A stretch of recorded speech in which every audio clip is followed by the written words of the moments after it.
Front Porch deals with the darkest corners of human nature. This show contains graphic discussions of murder, violence, and the brokenness of the human soul. Listener discretion is strongly advised. But if you choose to stay, well, family, pull up a chair on our front porch, but know it gets real dark here real fast. Listen to a lot of true crime. I listen to it at night. I like the girl talk. It makes me feel alright. I like scary stories in the morning, and I like them at night. I like the girl talk vibes. They make me feel just fine. I listen to a lot of true crime. You know,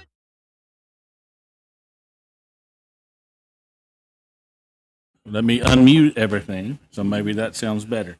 Hopefully, everybody can hear us right now.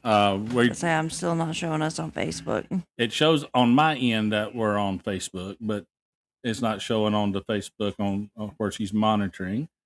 We'll check and see if anybody else has any issues with sound out there. Just let me know if we're coming through or not.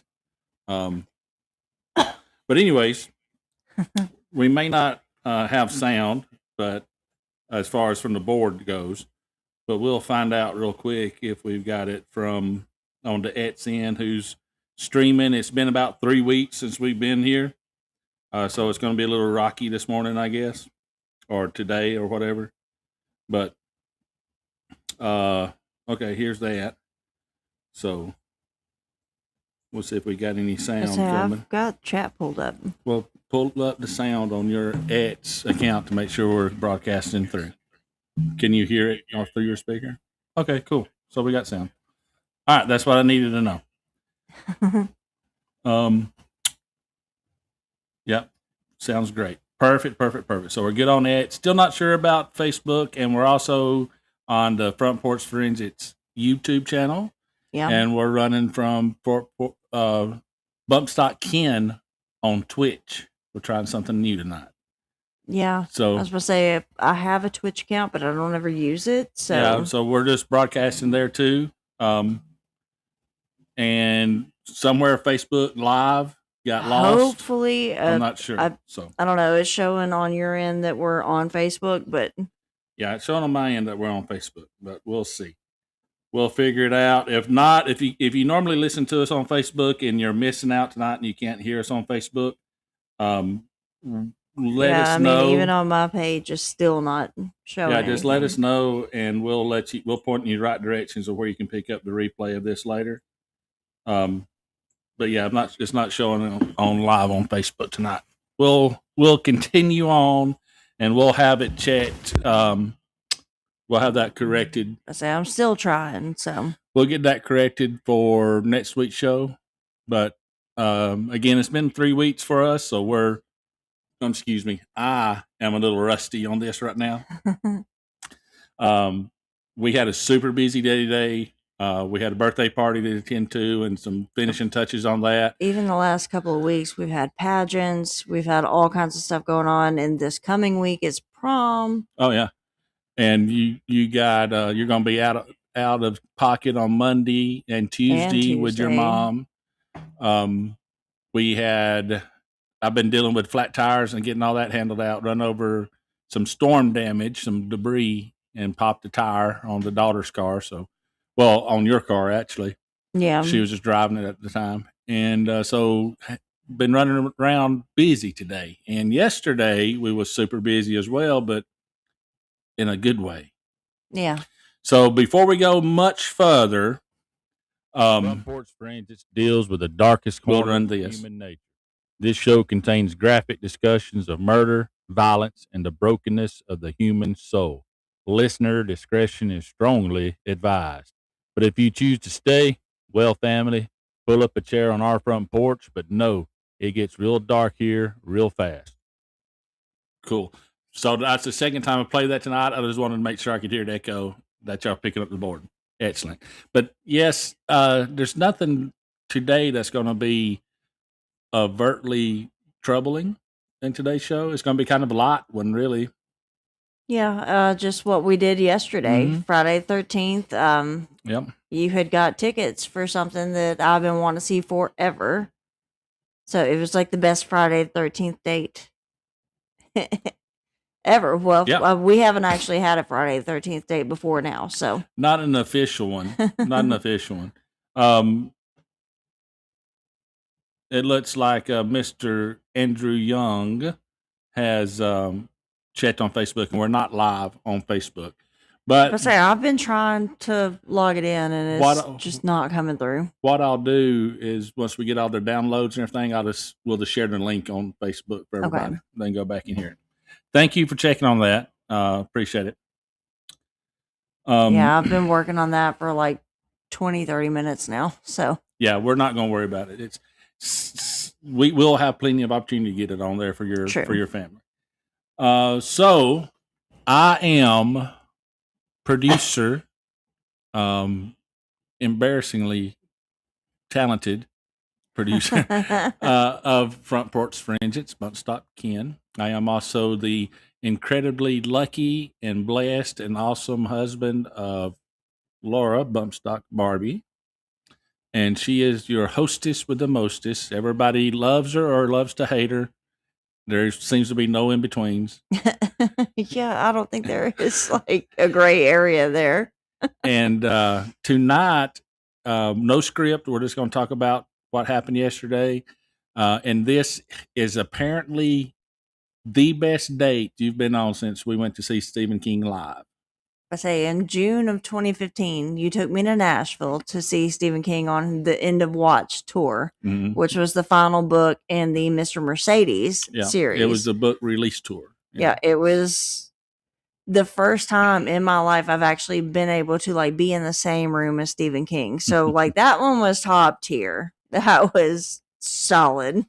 That was good. And I was like 15 rows from the stage there. Yeah, he used eye level with him, and the stage. It was. I don't remember which. The Ryman Theater. It was a Ryman Theater in Nashville where we went, and it's an intimate setting. And he did not do a meet and greet or anything like that, but he did take some questions, which was kind of cool. You could like line up at a microphone and everything on the floor and whatnot. But it was a good time. It was a good trip. And, but that's also when you told me that if I like rushed the stage or something, you wouldn't be bailing me out. Yeah, for real. I said but at that time I had a Chevrolet, Yukon. It was a Yukon, 4-wheel drive, big like. Oh, that was the same weekend as like the CMT something that was going on. I had like 35-inch tires on this thing, and so gas money was ridiculous. So I told her I didn't have enough cash left to get her out of jail, so don't do anything crazy. Yeah. And finding parking for that monstrosity up there was ridiculous too. But anyways, that was 10 years ago. I've heard it's got worse since. So, but we haven't been to Nashville since then, really. I don't think. I don't think we. No, I don't went think. back, I think that was it. That was it. Yeah. Super crowded, good restaurants. Stephen King was pretty cool. That was nice. I actually you took me to Coyote Ugly too, so I got to live that out, and that was. Those women are something else up there. That was really funny, but I actually got to experience Coyote Ugly. Yeah, it was fun. It was not like the movie portrayed it. No, not at all. Not at all. Andrew says some of us fear her, and I fear her because serial killer, and I'm trying to stay on her no murder inside. So I wish I had my coffee cup that we bought yesterday because it says I don't kill until like after my first cup. I wish I had my coffee cup too because I just made it and I left it in there. I'll go get it in a minute. No, I did not dance on the bar. I should have tried it. They wouldn't no room up there. You probably would have really done better than the women, though. Let's be honest. But so there wasn't no room up there. But anyways, that was in 2015. So every 10 years, I treat her right and take her someplace fun. Well, this is like the first 10-year mark. We'll see. what is this? Because like this year, October will be 11 years since we've been married, and so you get ready, 2036, you're gonna be surprised. So if you want to hold that up real quick, we kind of give them an idea of where we went. It was in Atlanta. Mm-hmm. It was the Serial Killer Exhibition World Tour, which had real artifacts from real monsters. So I don't know if anybody can necessarily they can see it. They can see it right there. I'm putting up the cover of, of the book as well. I say I'm going to be flipping through this as we go because it actually does give a little more commentary, I guess, than what we can do. So yeah, and we will have lots of, I guess, background pictures and stuff going on. Yeah, y'all make sure like you're actually watching because I took entirely too many photos. So what I'm going to do is clean up the screen a little bit so it's not quite as busy. So when the pictures come up, they'll stand out better. Yeah. And then we'll be down here in the corner. So, but this is the one, Front Porch Friends. It's the episode, the one about the Serial Killer Exhibition World Tour. And it was it is currently in Atlanta, Georgia right now at the Pullman Yards. Easy parking, nice setup, bunch of food trucks. It's pretty cool. They even had like a Golden Girls thing that was advertised outside. Yeah. And we were very tempted to like stop at that. Yeah, for sure. But we had, I don't know how many photos we had of this thing. Bunches, just believe me. Yeah, your phone was more charged up, so I actually used your phone, and I think I've basically like blew up your camera roll. Yeah, I'm gonna turn that a little bit so you can see too. Okay. So you kind of see what's going on. Yeah. That's just the outside. Excuse me. Have to adjust. Had to adjust a little. That happens with outdoor plumbing. So that's just the Pullman Yards, the main building there, just to give you an idea. Yeah, that's as we walked up. So, and let's see, we got. I say that may be the only one you had on there from the outside. But you can get some ideas of some of the things that were available. They had a lot of handwritten things. They had a lot of just artifacts. I mean, we even saw clothing. We saw like Jeffrey Dahmer's glasses that I'm sure we'll show here later. Oh yeah, we'll get to the paintings, the actual paintings that John Wayne Gacy made, and the artwork. And when you come to the front door, it says serial killing before the term existed. So it starts off with actually older and this cases. The term serial killer actually kind of comes from Robert Ressler and John Douglas, like the founding fathers of criminology and criminal psychology and all that kind of stuff. They coined the term serial killer because they happened in a series, 3 or more, with a cooling off period in between them. So it was a series of murders by the same person. And it has to be. So that's where that comes from. At least 3, correct? Yeah, at least bare minimum is 3 or more. Yeah, right. But with a like break in between. A cooling off period, and what it's called. Yeah, but it started out with some of the older, early serial killers. H.H. Holmes had a pretty big exhibit there. He did. That was actually pretty awesome. Get some of the exhibit ones there. I would say that he's H.H. Holmes would probably be, for that time frame, that would be the kind of first one really for the United States as an actual country. So yeah, or at least that we have documented anyway. Right. And they had several from the 1800s, 1700s, 1800s there. This exhibition and everything actually covered like multiple continents and countries, and it was not just limited to the U.S. No. Yeah, it was worldwide, absolutely worldwide. We had, we saw several exhibits. We saw South America, we saw Europe, basically anywhere. Mm-hmm. Japan, China. Yep. And hold on, I apologize. I say he's trying to pull up photos and everything as we go. Right. Because again, tonight we usually kind of have a script that we go off of, but tonight we're just talking about what we saw yesterday. So yeah, if it's one of those things you get to go see it, you definitely should. Here's some of the home stuff. They didn't have a lot, obviously, from Holmes himself, some of the record letters and things like that, because nobody really knows. No, that was Jack the Ripper. This is Holmes. They had letters from him, but again, early time, so there's not like a bunch of photographic evidence. There's not things not like that. That. We are going to see later on. Yeah. So like for Holmes, they had, which I thought was really neat.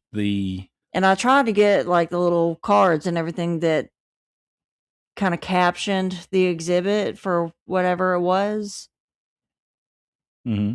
But obviously he's got the computer. I don't. So yeah, like here's a layout of his, I guess, a blueprint of the hotel, his murder hotel. Yeah, I mean stuff like that. I think actually was like hand drawn by Mm-hmm. him. Can't really zoom in too much on it, but you get an idea. Yeah. But I mean, it was so cool because as much research as we do for each show and everything, and H.H. Holmes is actually one of your most fascinating cases. Yeah, so to actually see something that was handwritten by him or hand drawn. Since you brought up handwritten stuff, when we say handwritten, I mean these are like actual letters that these people had written. Yeah, they were the stuff that was underneath the glass we couldn't touch. I mean, yep. But yeah, this is like their actual handwriting, and it was just absolutely amazing to be able to see it. Like it kind of brings it home, right? That's it. But it was full of examples like this. Oh yeah, I mean, I took photos of like drawings, sketches even. Yeah, we'll get to some artwork and things too. Yeah, I blew up your phone with pictures that day since my phone was dying. So I'm just trying to get some sort of a rhythm of what we're looking at here. But let's say, who are you at now? I can't make it out on the screen here. These are just basically just the handwritten stuff that we got. I mean, it's from nobody in particular and everyone at the same time. Is just showing some details of some examples of what is there, But you can see it. Yeah, I mean, just in their own handwriting. I was about to say completely fascinating because like these people, this was their hand that put paper or pencil to paper, and that's their handwriting. And again, it brings it home in a way that we really can't, even just on camera. Like, it's we try to make it as personal as possible and remember the victims especially. But this is like an entirely different thing that we saw. Yeah, this is, I mean, you see them on the TV or a documentary even, because documentaries are usually more intimate than just a TV show or a movie for sure. But when you actually see, you can almost separate it as a TV show.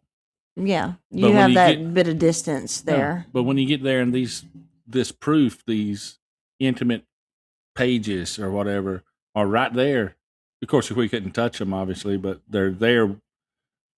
Other than the glass in arm's reach, real tangible proof of these stories you hear, these stories that you read. I said they're not made up stories. This isn't a movie. Like these people actually existed. Their victims existed and were brutalized. And this, again, it brings it home in a way that even for me, somebody who was so fascinated by this stuff my entire life, it brought it home to me in a way that was very, very different.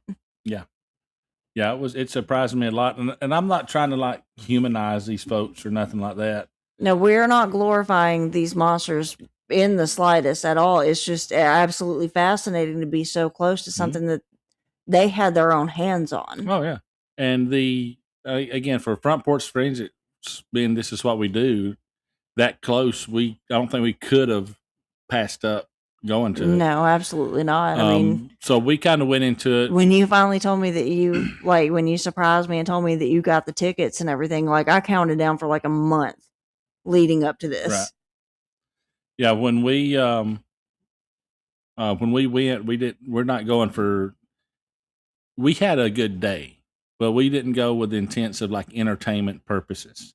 There were people there that we had issues with. We didn't say anything to them, but oh no, yeah, we talked about a lot of them because a lot of them were there just for the titillation aspect of it. Like, yeah, we'll talk about this real quick too. So, because we had another lady last night after we posted a few photos and told us where we went and all that, spoke out against the serial killer, the original exhibition world tour.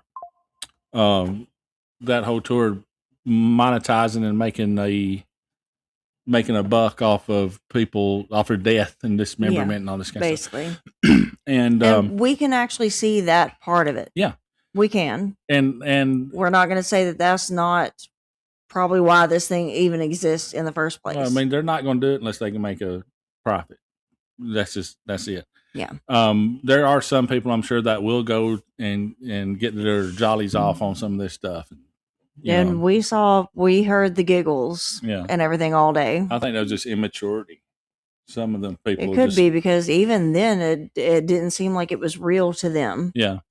They was curious. They didn't, don't really think about the human aspect of it. Some of them was talking about, ooh, he's actually cute. And then they'd see some of the actual crime scene photos and then, that's the one exhibit, the one room where we did go in, we did look at everything, but I took 0 photos. Yeah, there's one, and the Toy Box Killer was one of them that was in there. And they was highlighting in there with some of the torture devices and things like that. Plus, and his drawings and showings of even the crime victims. Scene photos. They were actual real life crime scene photos, and they were very, very graphic. And so I actually got upset. Like I even told you, I said, these people don't deserve to be remembered this way. You said, I wish they hadn't done that because exactly what you said. They didn't need to be remembered that way. So we didn't take any photo. Not that we're afraid of any kind of graphic photos or anything here. I mean, we've had graphic photos on the show before. We're going to have a few graphic, 1 or 2 that's kind of graphic in here. But that whole room, we didn't take any photos of it. We didn't want to share any of that kind of stuff. Yeah, that one actually upset me. Like that was. And as far as the serial killer tour, the only time I was like kind of like bad taste was in the gift shop. Yeah, like I wanted a T-shirt so badly, but the only T-shirts they had were like the names of the killers and their photos, and I was like, I don't want to wear that. Yeah, like, they wouldn't actually like blatantly celebrating like Ted Bundy or somebody, but they just had a picture of like Bundy and it said Ted Bundy and his photo. There was nothing negative about it. Like if it had said negative rotten, or positive. Yeah, really, either way, it was just what it was. They had keychains, magnets, all that thing. But if it had been like the execution shirt or something like that, that's different. I think that would have been fine. I actually have Ted Bundy's execution T-shirt, Burn Bundy Burn. Yeah, if with they was him selling in the those, that electric would have been chair. cool. I have that one. I have the one for John Wayne Gacy's execution, which says "No Tears for the Clown," Right, and it's him as Pogo. But again, that's not celebrating them. That's actually like celebrating the end of them. I say these monsters got put down, and that was a good thing. But yeah, so it's just my only the whole exhibit. They speak about them being monsters and all that kind of stuff, and I mean, it's actually called that: Real Artifacts, Real Monsters on the front of the and catalog. they don't glorify anything that these guys have done or women, feminism. Well, there was a bunch of exhibits with women for sure, and I'll usually centered around kitchens and laundry rooms. I noticed a lot of too. Yeah, well, the kitchen was Jeffrey Dahmer's. So there was a woman in the kitchen. She made oil and butter and oh no, I did touch that cauldron. Mm-hmm. I did. Yeah. That was actually like allegedly. I didn't see you any artifacts. I say you cannot confirm or deny that it happened. We'll get to her. Later. But no, the only throughout the entire thing, I didn't think they were celebrating anything. They was just being factual. They was presenting all this, these artifacts and this kind of stuff, and the story. Yeah, behind them. Yeah, for sure. It was very, very factual, and it was very educational. Yep. Like, I mean, there was even some stuff that I didn't even know, and that's kind of shocking. Well, they even had some serial killers we weren't familiar with overseas, Yeah. Which we have the book, and they're all in there, so this is a good study. I say we will be touching on a lot of the... Go get your coffee cup, and my coffee cup too, please. I'll show them this. This book, just kind of flip through. I mean, it's got every... I think that's Bundy there. It's got every one. It's got every exhibit that's in there, and some idea, what you're going to look at. And it's kind of we bought this in the gift shop at the end. She's about to show you a coffee cup she bought too. But again, my only reservation is some of the things they were selling in the gift shop kind of seemed a little, They had keychains with like Richard Ramirez's face. Yeah, and I was like, why would I want that on my keychain? It almost looked like fangirl stuff, Yes. I didn't care for none of that. Like even for me, and y'all know how obsessed I am with stuff like this. But it's the fascination part of it for me. It's not like those men. They're not who should be the focus.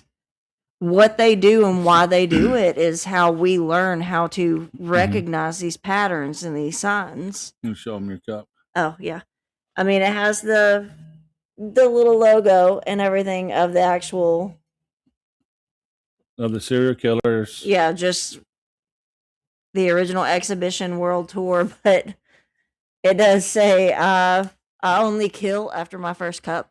Yeah. So Andrew's probably going to get a kick out of that. So they had some stuff like that didn't seem that was fun. Like I said, I should have bought the serial killer one just because cereal like breakfast cereal. Yeah. So it said that, and I think I have mentioned it when we did our Jeffrey Dahmer episode. Mm-hmm. And that one really would have been perfect for me because I was 4 years old. It was 1991 when Jeffrey Dahmer was arrested. And obviously this is all in the news and everything. So my parents, like when they would get ready for work in the morning, they'd always have the news on. I always remember that. But Mom told me that I went to daycare that morning and told my teacher that she had to hide her Cheerios because there was a serial killer. And like my 4-year-old brain thought breakfast cereal. Mm-hmm. So I really should have gotten that cup. That would have been really funny. I wish we would have too.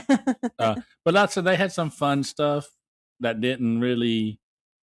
And again, it wasn't like it was celebrating Richard Ramirez or anything like that, Gacy or anything like that. It's just it wasn't condemning them either. And I just kind of felt weird about that. I was about to say, as badly as I wanted a T-shirt, none of the T-shirts in there. Like I would have bought one had it had like the logo. Oh yeah, 100% would have bought one. Mm-hmm. But like, I'm not gonna buy the one with like Ed Gein across the chest and then his face on it with nothing else. Because where would I ever wear that? Like, why would I ever wear that? It's almost like your favorite sports team, you know? Yeah, like I've got a shirt that's got like Reba McEntire's face on it, like, and wearing something like that because I'm a Reba fan, or a John Cena or whatever. If there was a Stephen King one, you would get to see. But so I have a T-shirt with like it's the Nightmare on Elm Street like video cover and everything because I love that movie. So I have that T-shirt, and so that's why you wear shirts because you like those things. You're celebrating those things.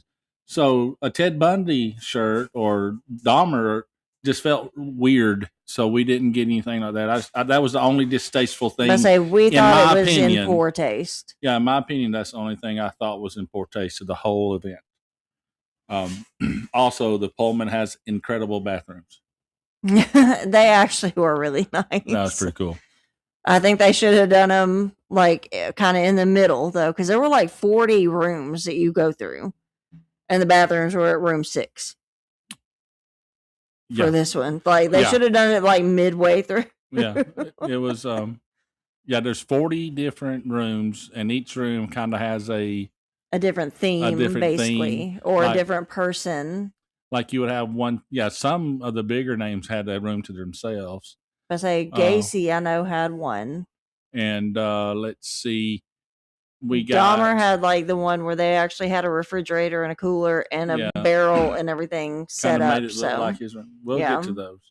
And but like some of them had a theme, like a cannibal. They had a room of cannibals. They had a room that was just full of duos, like the teams, the partners. Yeah. They had a hallway, which was kind of neat, of some of the smaller, lesser known. Yeah. I mean, some of them were kind of like one-offs. I'll go through some of them real quick. But like this one, this is one of mine that's on my list to cover, actually. Anthony Sowell. Sowell, yep. So he's definitely one that we are going to be covering. But he was part of a long, long hallway that was lined on both sides with like exhibits that look just like this. The picture, the photo and everything, and kind of a brief synopsis basically, and 4 facts at the bottom, and then they had their case, the glass case and everything of actual artifacts from their case. So, but I think Daniel, I think he got just a photo of how long that hallway was. That's what I'm looking for. I don't see it now.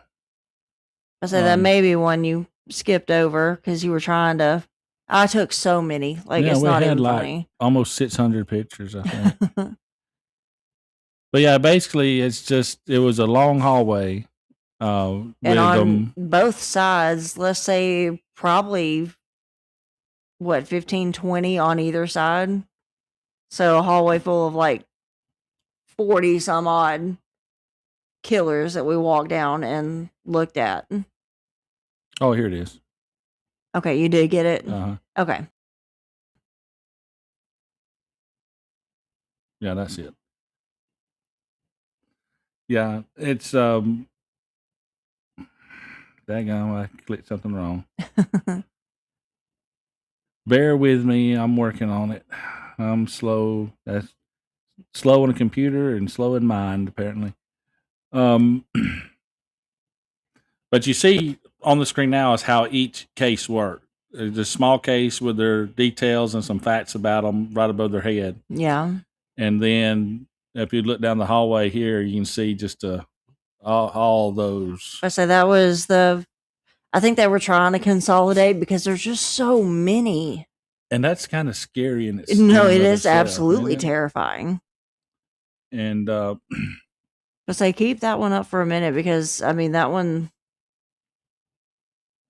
Again, we're talking like probably 40 some odd exhibits just in that one hallway there.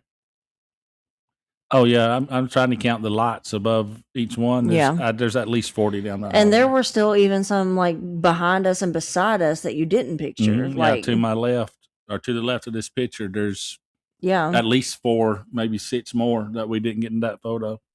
There were so many, and that hallway just kind of brought that home too. Again, everything in this, I'm gonna probably say that phrase a lot. It brought it home for me. Mm-hmm. Yeah, and it really did. And all those people in that photograph, I asked them. I said, "Hey, I'm about to take a photograph. Y'all may be in a podcast. Y'all care?" And every one of them gave me a thumbs up or a verbal affirmative that it was fine. So, yeah. You know who you are. Let's say, I don't know. We're still kind of small, so I bet they probably wouldn't see this. But I'm going to pull up to some of the more individual cases so they get an idea of. Okay. I can't quit double tapping. Don't double tap anymore. Click and drag. That's what you got to do. Click and drag.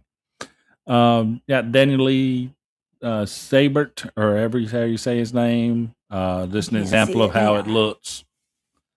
Siebert, yeah. Just an example of how it kind of looks on the each individual case.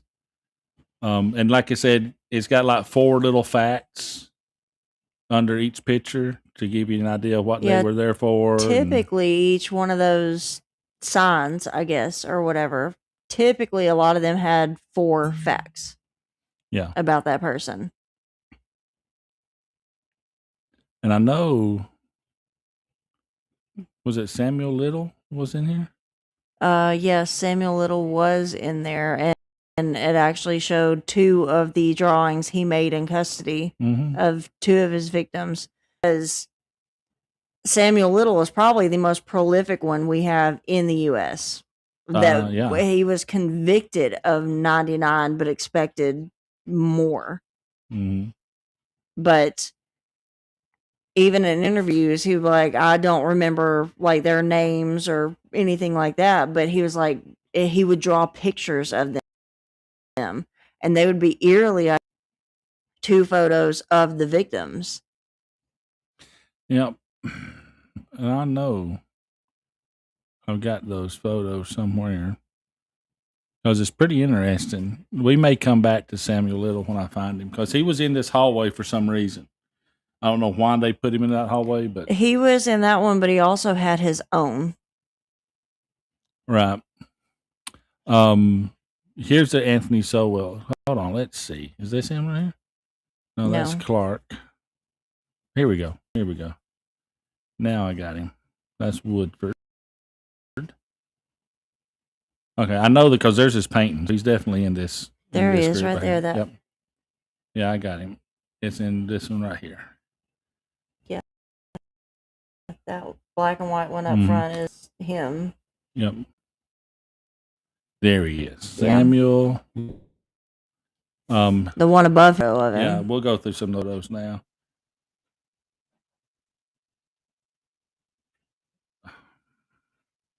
He's working on it, guys. There we go. Computer got slow on me for a minute. So Samuel Little, I think we've not done a show on him yet, have we? Not yet. He's on my list. Yeah, we definitely need to. No, he's absolutely that list I showed you last night at dinner. That I have just a running list of cases that I want to cover. Samuel Little, his nickname or one of the monikers he's got is the choke and stroke killer. Because he was sexually motivated. Very sexually motivated. A lot of his were the victims of opportunity, the ladies of the night, basically. Which is pretty common. Yeah, very common. We've done that before. Show that drawing right there. You ready for the drawing? That one right there? Yeah. Because again, a lot of these women, he didn't remember by name. Just come closer so or you anything. can see better. Yeah, I need to. Probably just share a microphone if you want to. Yeah, he didn't. A lot of times when he was asked, he did not remember names, but he'd be able to draw them from memory. Right. I don't think it's because I believe it's because he didn't care to remember their names. You know what I mean? Yeah. So I think he has a section in here. Yeah, I mean, here's a photo of him. It's also got like Jeffrey Dahmer's mugshots and everything, but this was actually written as a forensic and criminalistic perspective.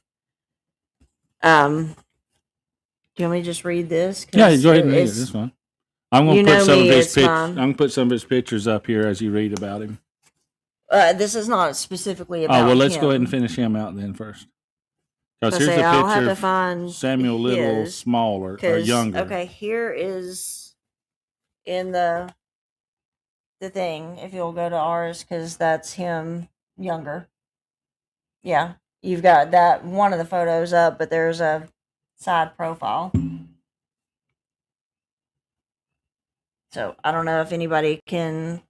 Hold on, wait a minute. Let me get this off of here. It'll work. I got to come back out of all this. Okay. I have no idea if anybody can see, but like this is just that page and whatnot.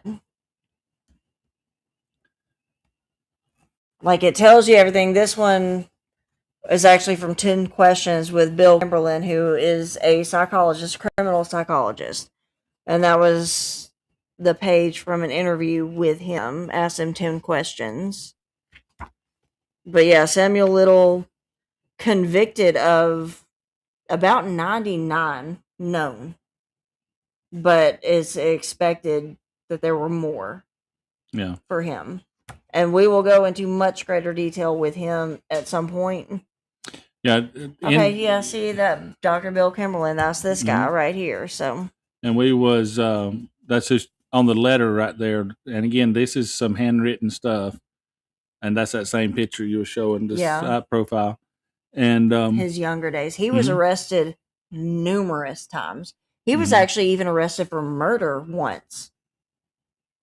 But he got out. So yeah, we're gonna definitely touch on his case for sure. Let's see. Here's some more of his.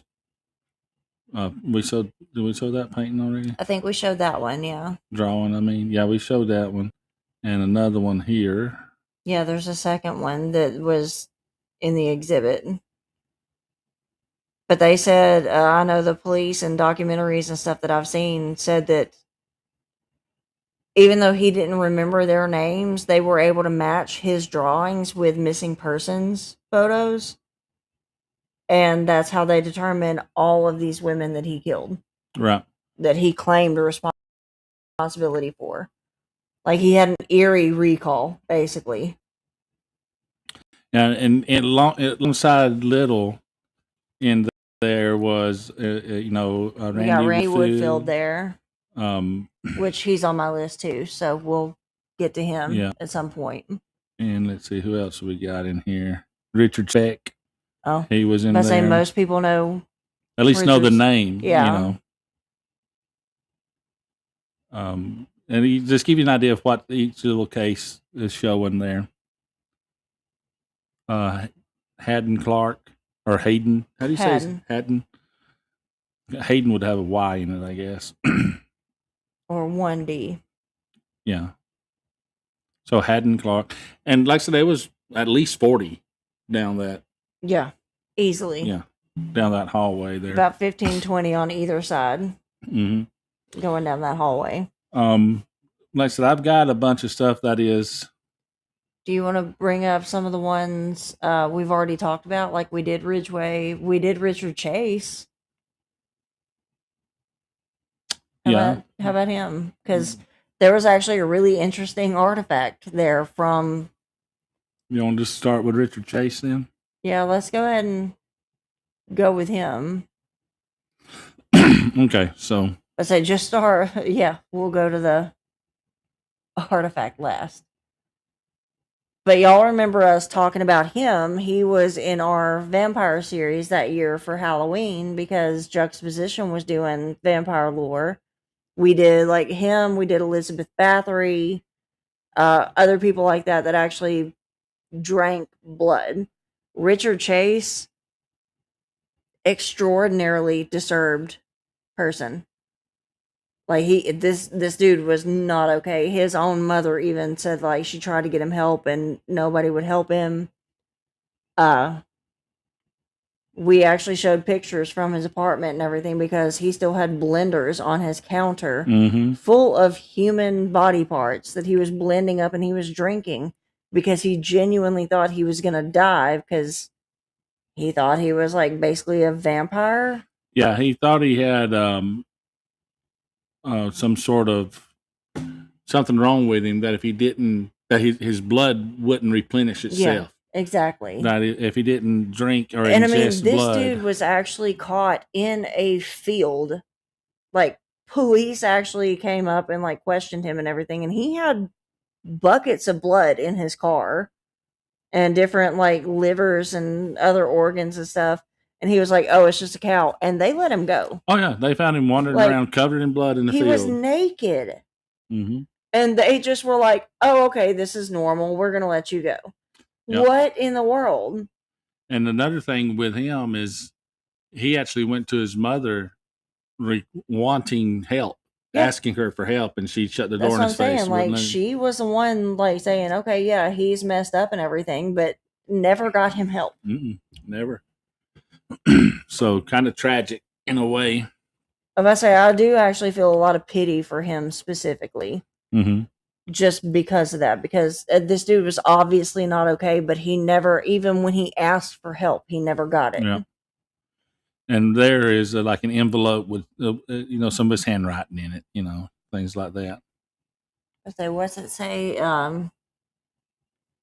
Before his arrest, Chase was admitted to psychiatric clinic after injecting himself with blood contaminated with acid.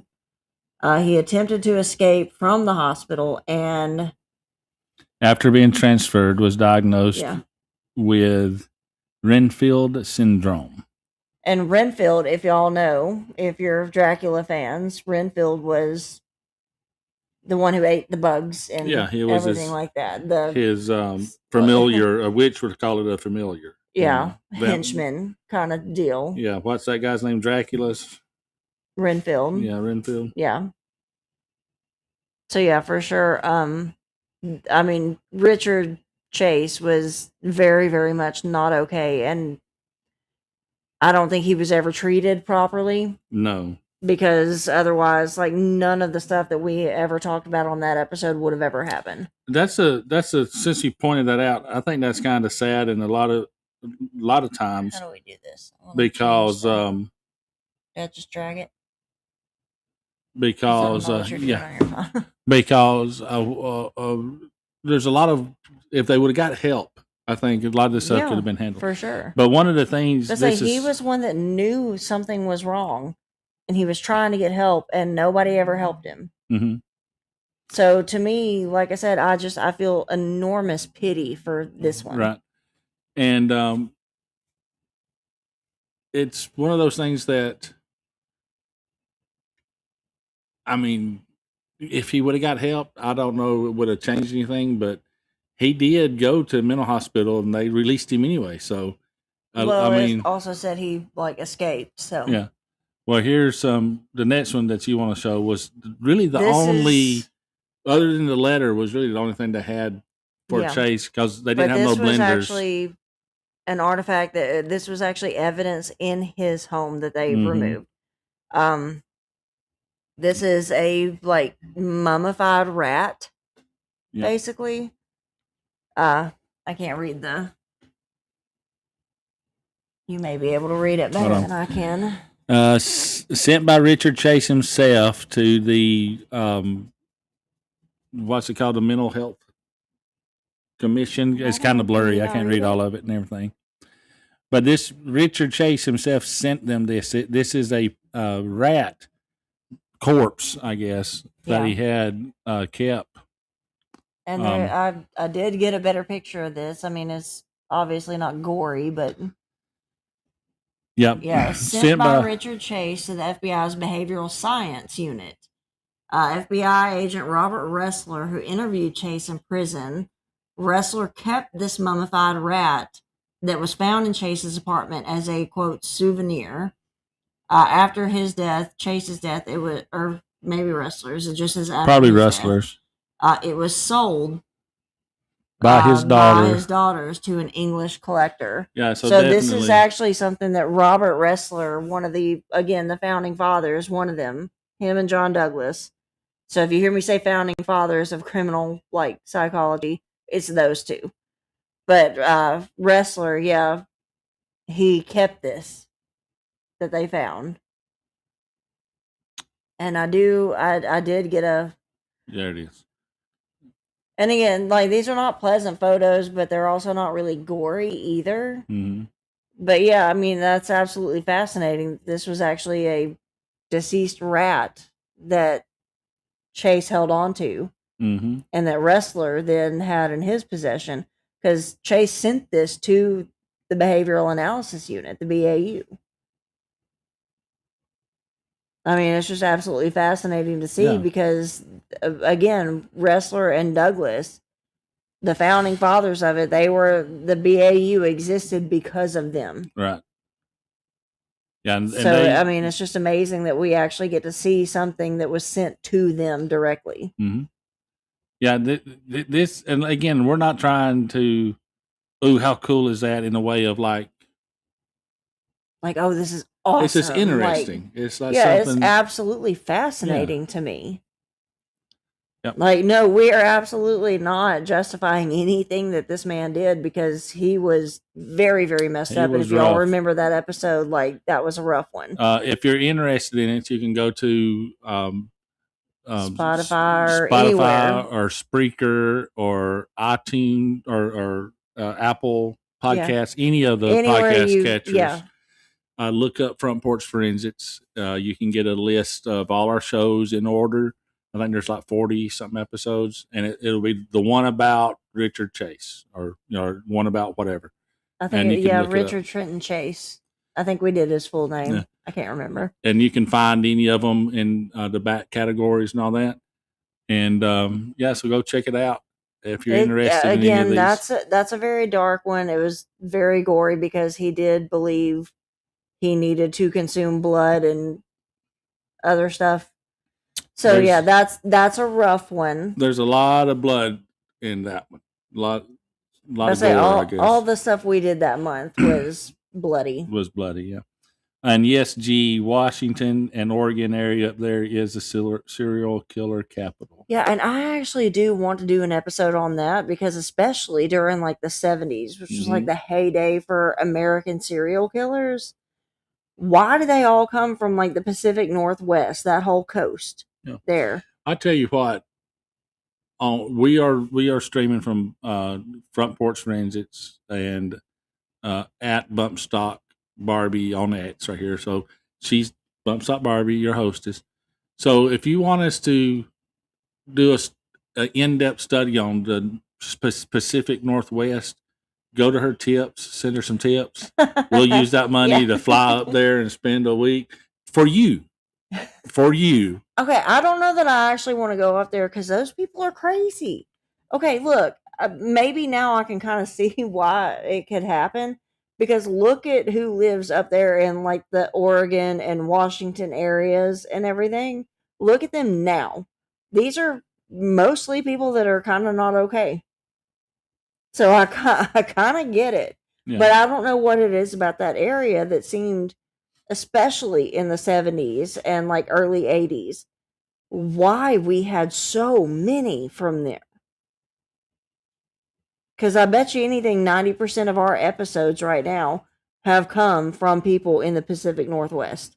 Probably a bunch of them. There needs to be some kind of case study done on this, for sure. So where would you like to go next? If you want to look through your book and kind of guide us through, I can pull up pictures as we go. I don't even have anything in particular. They do. Okay, they have these questions and answers about myths and common perceptions. Is it true that serial killers are all socially isolated and dysfunctional loners? And that's obviously not true. We've actually done some episodes on people who were popular, that were well liked. So yeah, they're not all just the lone wolf, like we have no friends loners. Yeah, it says here most serial killers are not social outcasts. They do not appear monstrous or disturbing, but often entirely normal, which is, I think, what makes them so terrifying because they look just like anyone else. Wednesday Addams had that completely correct. Yeah, we've covered that a lot too, where the look monster at Jeffrey next Dahmer door type and thing. Ted Bundy, they were attractive men. The normal looking guys. Yeah.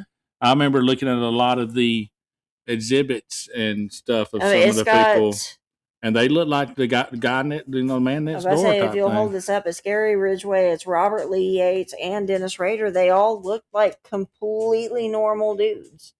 Here, we'll go right here. I say, I don't know how you've got it. Oh, you went to the computer camera. Because it'll pick up easier. You got Rader there. Yeah, Rader's at the bottom. It's Gary Ridgway up top, Robert Lee Yates in the middle, and Dennis Rader at the bottom.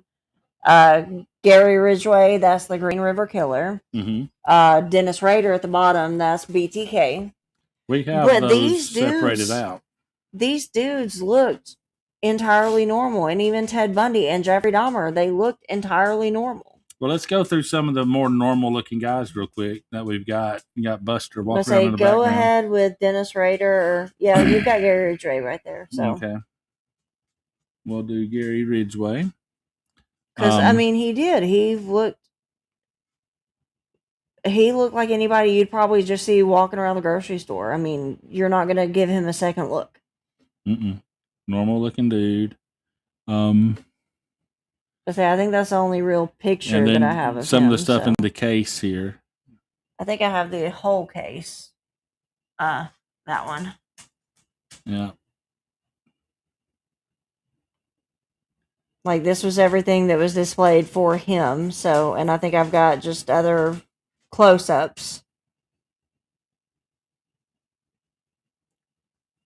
Yeah, this is his Bible, which I thought was interesting. And it's actually that's his handwriting up there in the top corner of it. So, stuff like this is absolutely fascinating to me because, like, where else are we going to see something with their actual signature on it? Mm-hmm. Yeah, it's some of the pamphlets he had. Even at the bottom, he wrote, "In God We Trust." Yeah, but Gary L. Ridgway, and then his number for his, what's it called? Prison number or whatever. And then, now Ridgway, was he the one who was the deacon? That's BTK was the deacon. But Gary Ridgway was the one, he dumped all the victims and everything into the Green River. That's why they called him the Green River Killer. That's where they found them all. The Bible was why I was wondering if it was or not. Sometimes it's hard for me to remember and keep up with who's who. That's why you have me. Because I have the weird knowledge of all this crap. And then Dennis Rader, since we just mentioned Dennis Rader is BTK. Yeah, we was just talking about him, so we'll look at his stuff. But I got a bunch of stuff there for him. He had a lot more artifacts available. Let's see.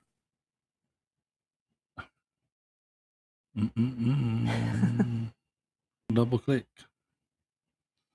Yeah, but that was his here, and I actually did kind of crack a joke about this because the mannequin has like what we would call a euphoria boner. Because remember, BTK dressed up in women's clothing, and he actually, there are photos of himself, like the original selfies that he took where he was dressed up in women's clothing and he was bound up the way he bound up his victims. Obviously he could get out of it, but but yeah, this was his exhibit there. And that inside the case, the close up of the mask that he wore and the rope, the string and everything that he used to tie it together.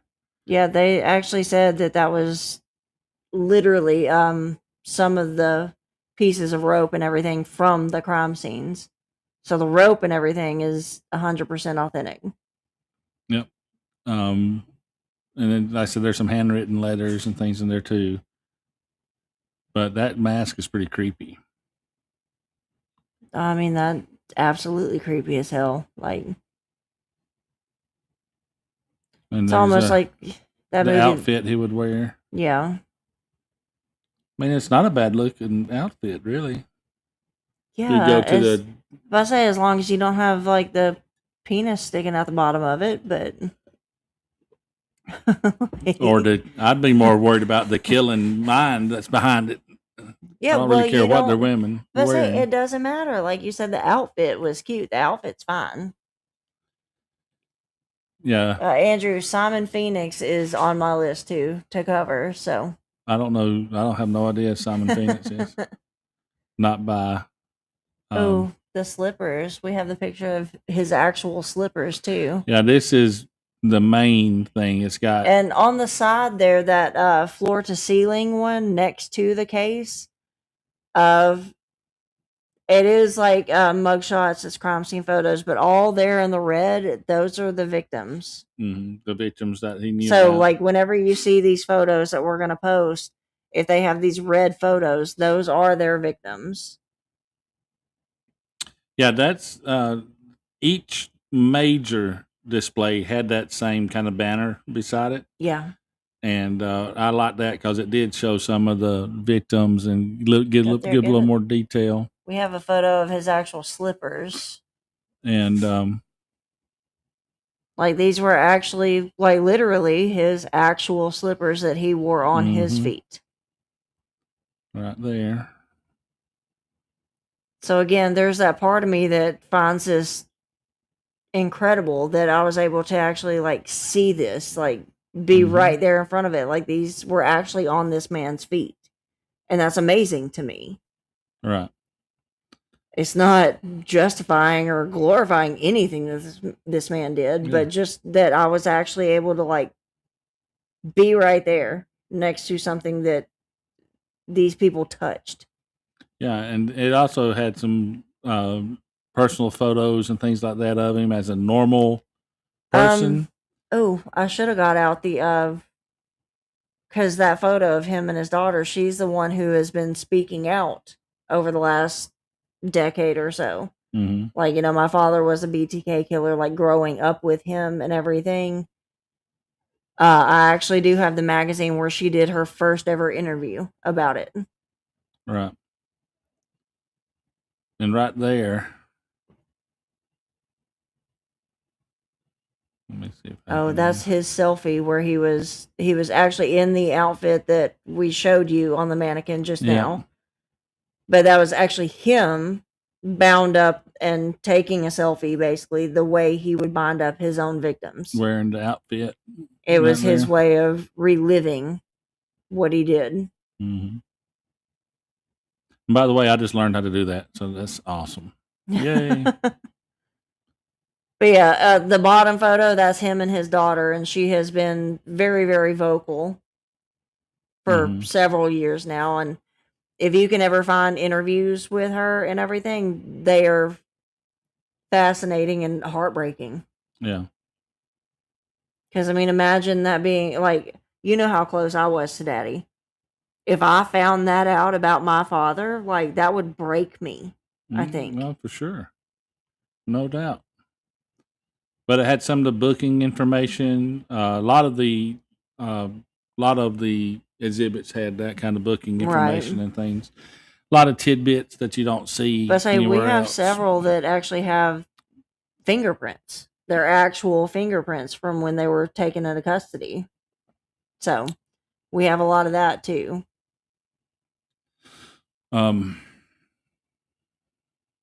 see. But yeah, Dennis Rader, he got caught because of a floppy drive that he sent to the police because he was known to taunt the authorities.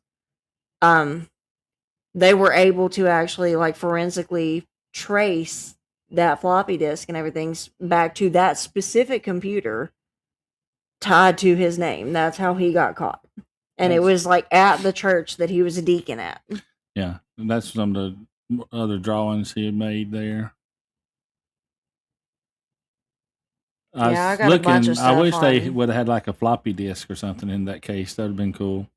Because I imagine a lot of people, I think the people that mainly listen to us would know what a floppy disk is. But there's some, Catherine wouldn't know what a floppy disk is. You know? It's like that meme that I saw one time where somebody actually showed their kid like an actual physical floppy disk, and they were like, "Oh, you 3D printed the save icon." It was like, no. So that was Dennis Rader. Have we done a full Dennis Rader? I don't think we've done full Rader. Let's do the Edmund Kemper ones because we are into the second hour now, so I want to show them because Ed Kemper was a huge man. Yeah. And they actually had a display and everything, a full size, like true 2-size display, a photo of him with his arms outstretched and everything. And like Daniel's a big guy, what, 6'1", 6'2"? I know you say 6'3", but I don't know why you disagree with me. But Kemper is 6'9". Yeah. And that's a life-size thing of him. Okay, you can see right there, like underneath the right arm of Ed Kemper there, you can see where they did an outline of like an average size man. There's a red outline. There's one right above my shoulder, the head of somebody else above my shoulder. So like the average size man or woman. And then like you see the sheer size of this guy in this photo. Like Daniel is a big dude.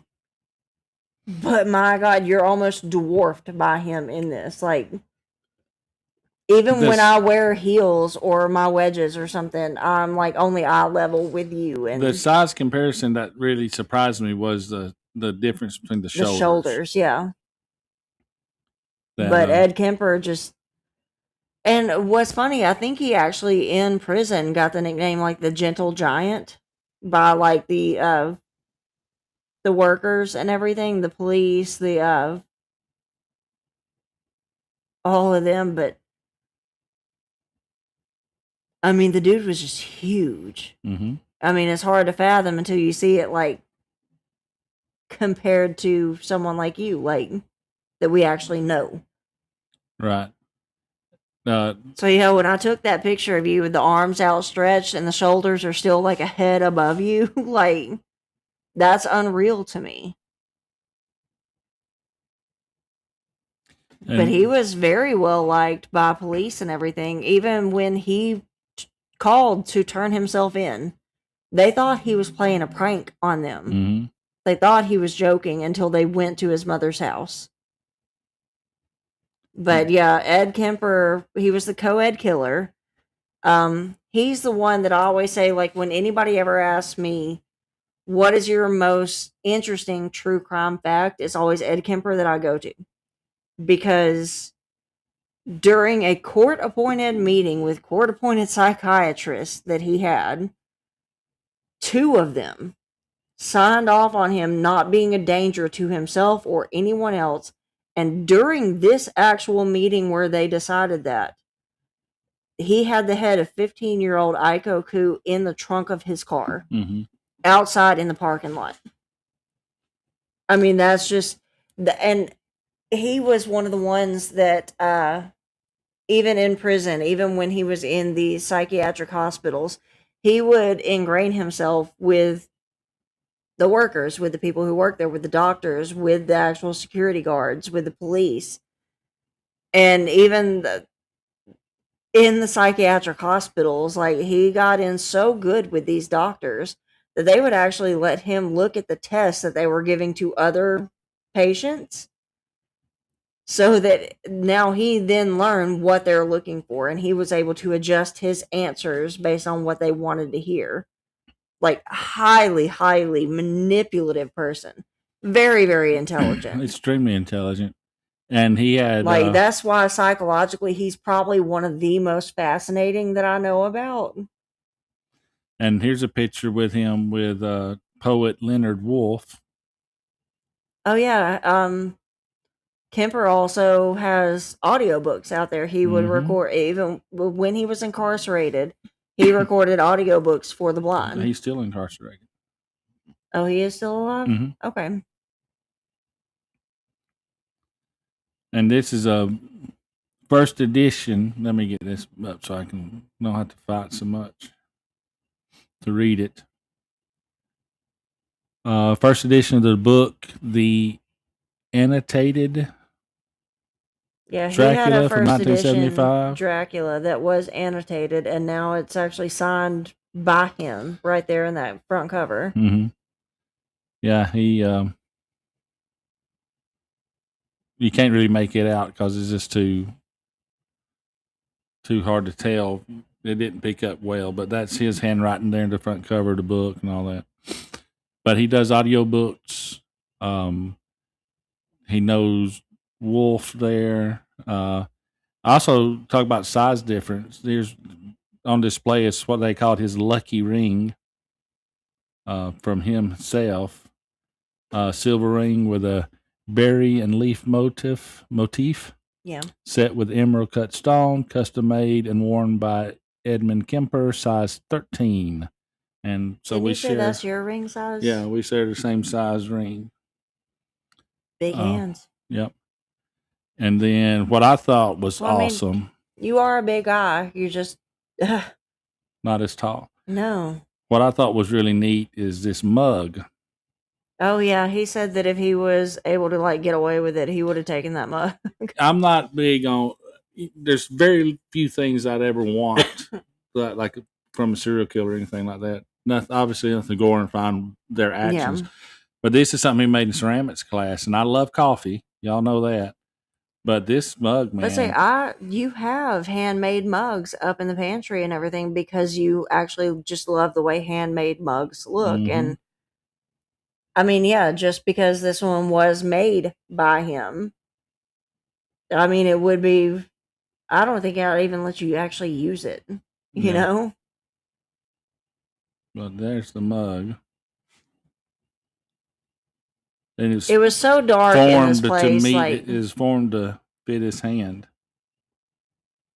But yeah, sorry for some of the quality of these photos because it was like very dimly lit. Yeah, and they said no flash.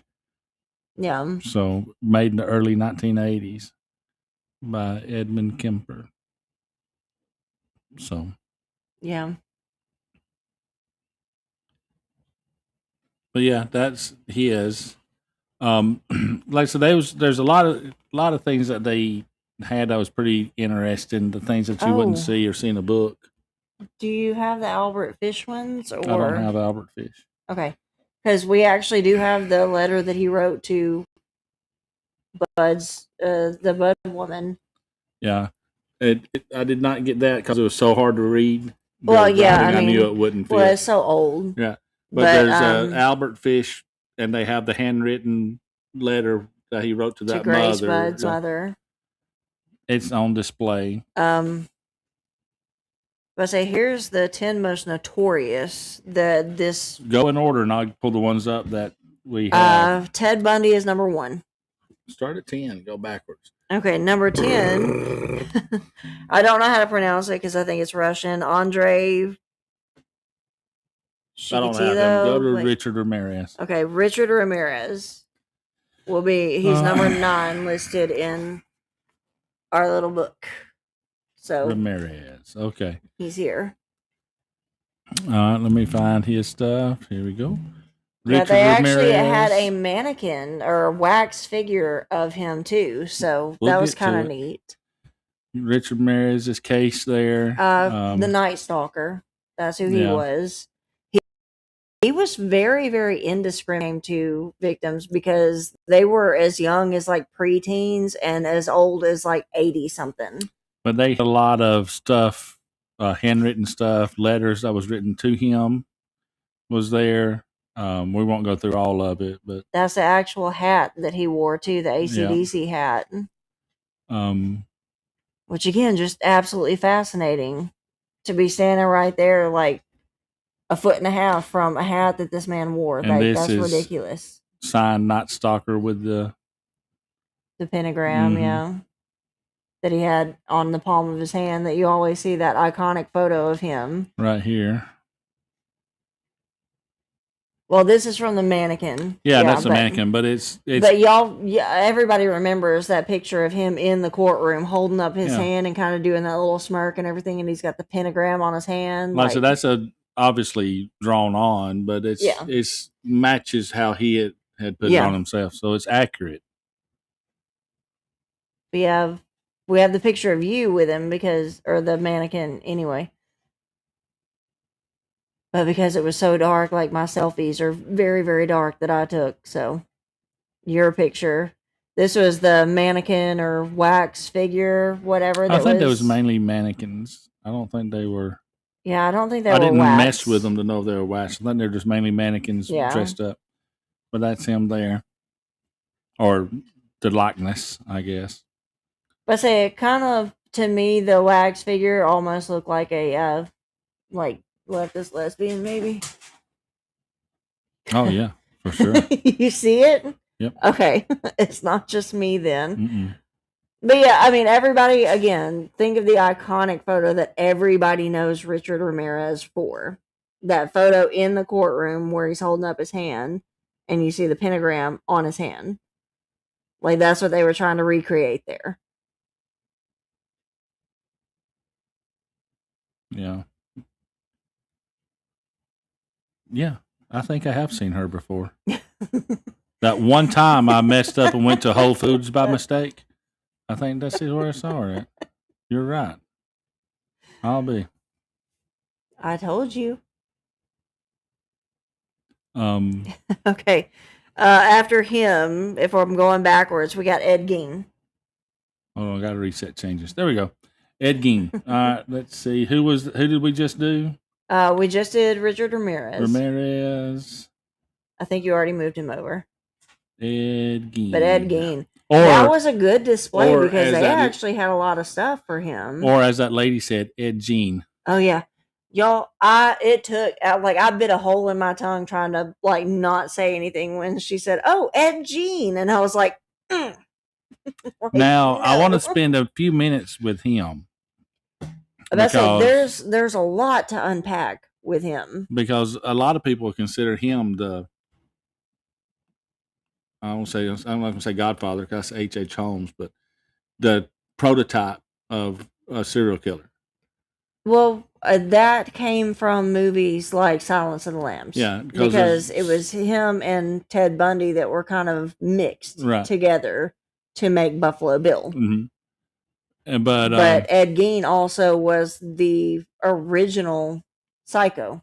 Mm-hmm. The Norman Bates movie, whatever it was. That's what I was saying is that a lot of books or characters in books and movies, especially, are roughly based on Ed Gein. So now, he was kind of like the architect, I guess. For a lot of his criminal career, it was just him digging up bodies. Yeah, he was. He used bodies. Yeah, which they were already dead. But it was that last woman from the store and everything that he strung up like a deer, and which they didn't have photos of that. But no, absolutely not. I'm going to read this. We wouldn't show them even if we had them. So. I'm going to read this part here. Okay.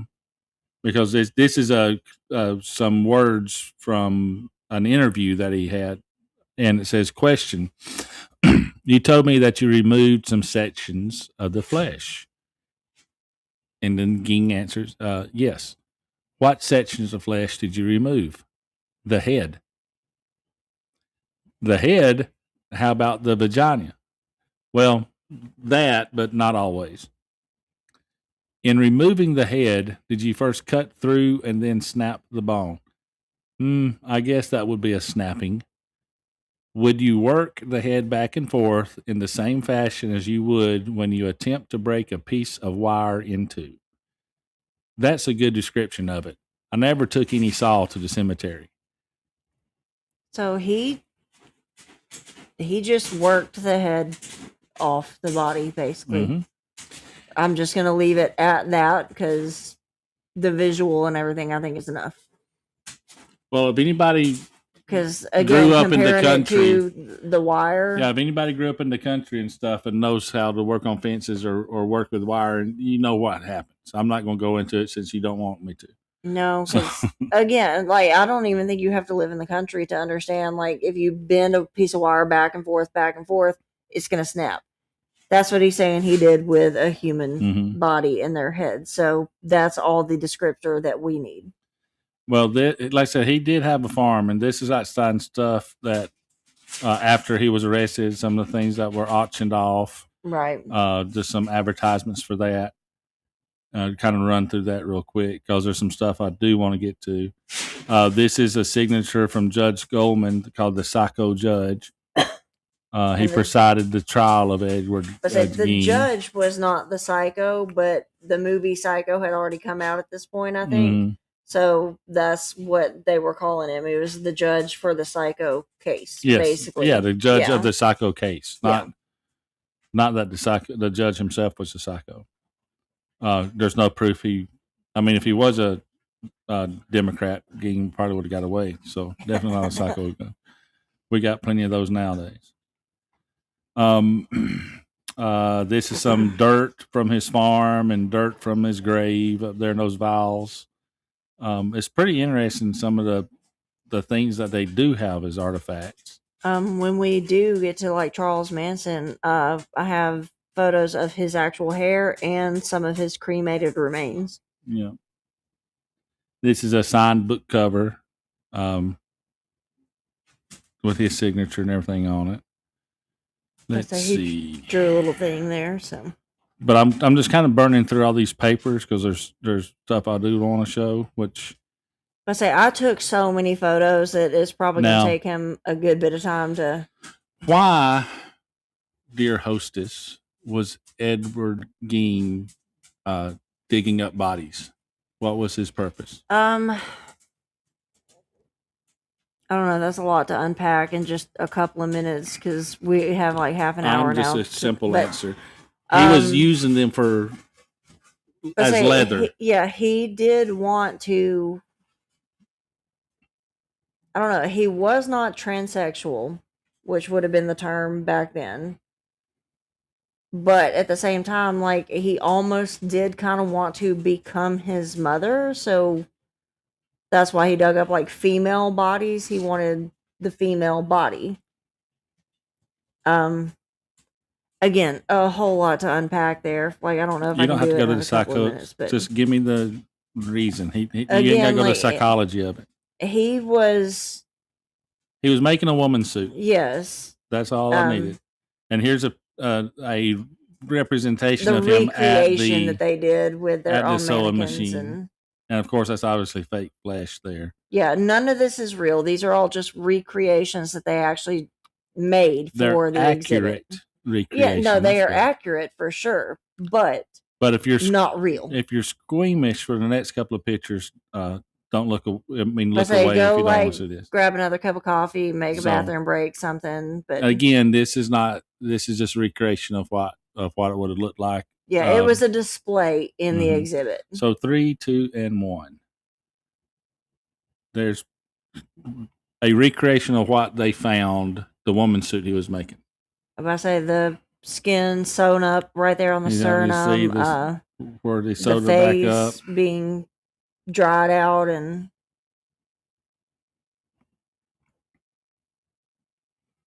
Let's see. I know we got a bunch of pictures from that display. So he also remember the lampshades. Yeah, he also does some home decor, and this kind of stuff was in movies as well. Especially the lampshades and human skin and stuff.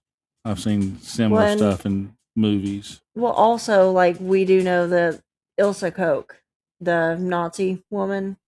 She would do that with the skin of Jewish people. So, like, this was not an uncommon thing for monsters to do.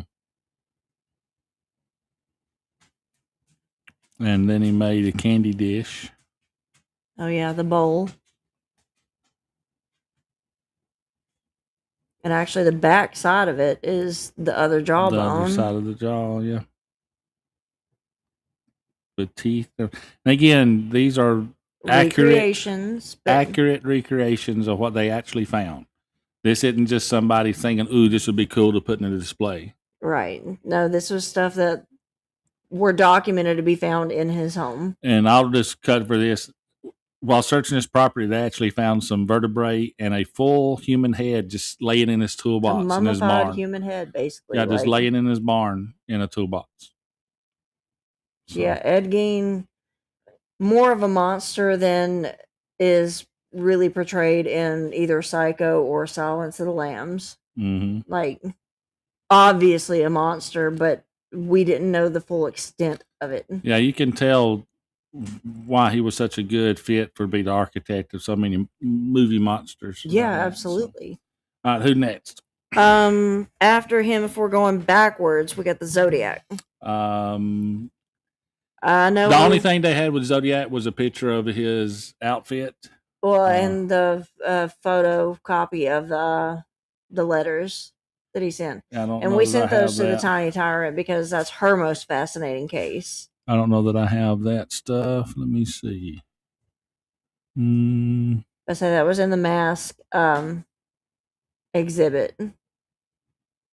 Because they actually, in the they showed all the masks and everything from people throughout history. There was the one, if any of y'all, if there was a Zodiac.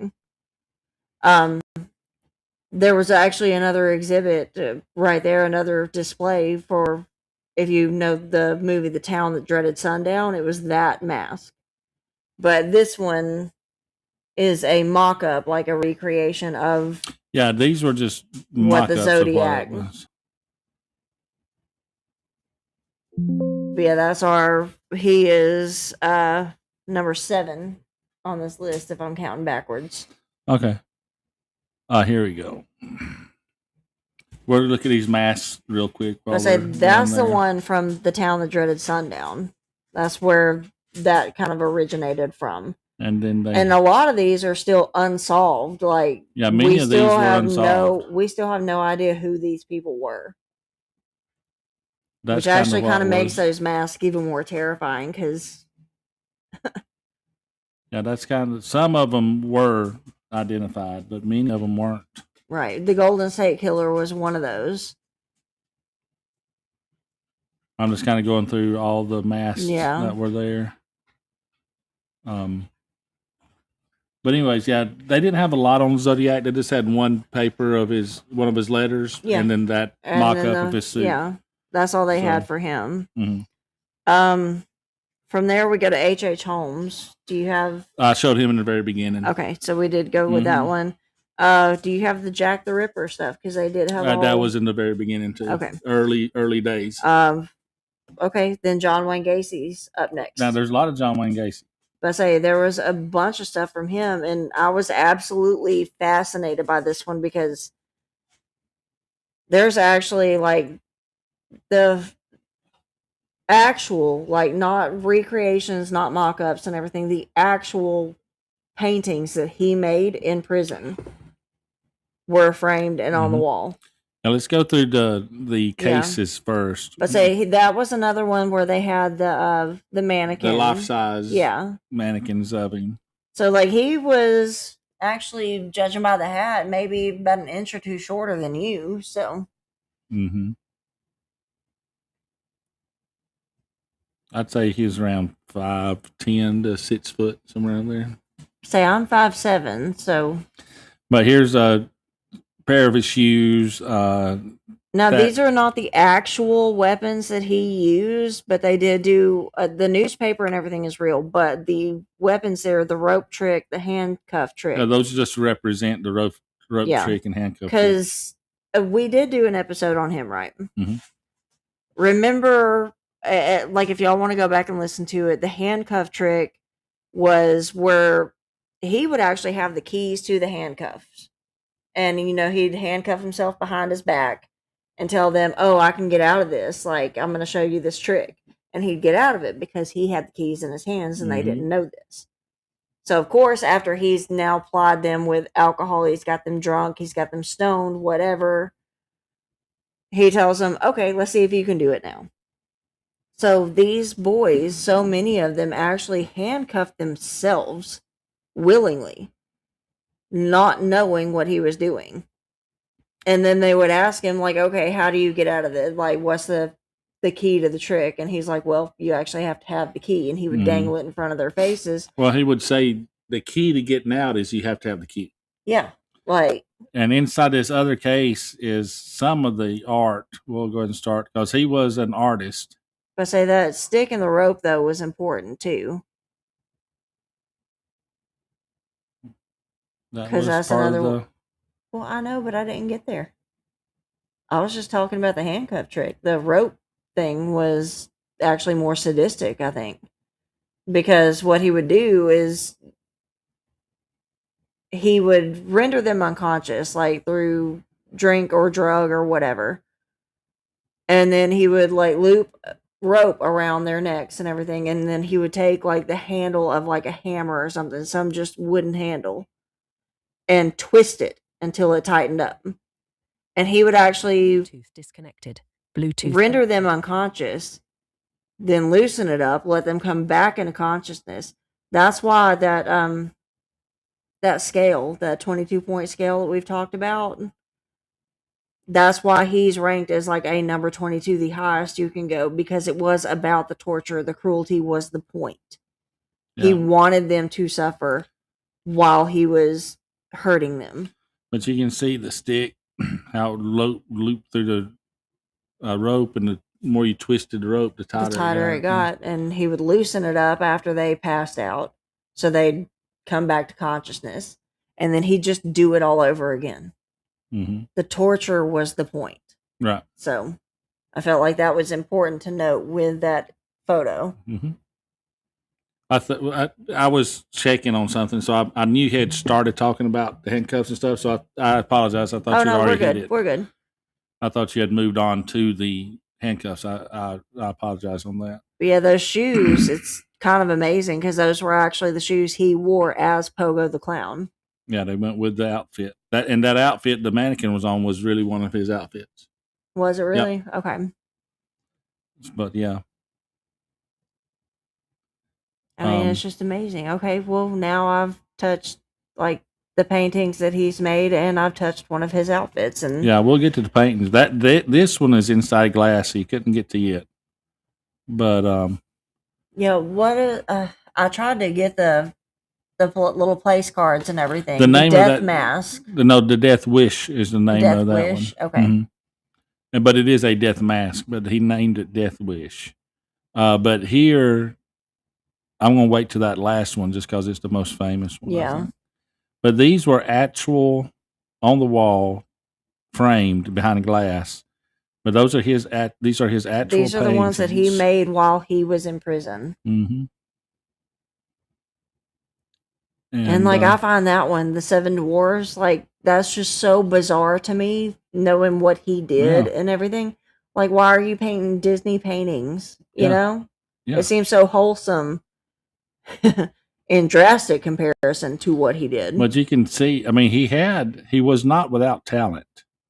That's better than anything I could do for sure. Like I have no artistic ability whatsoever.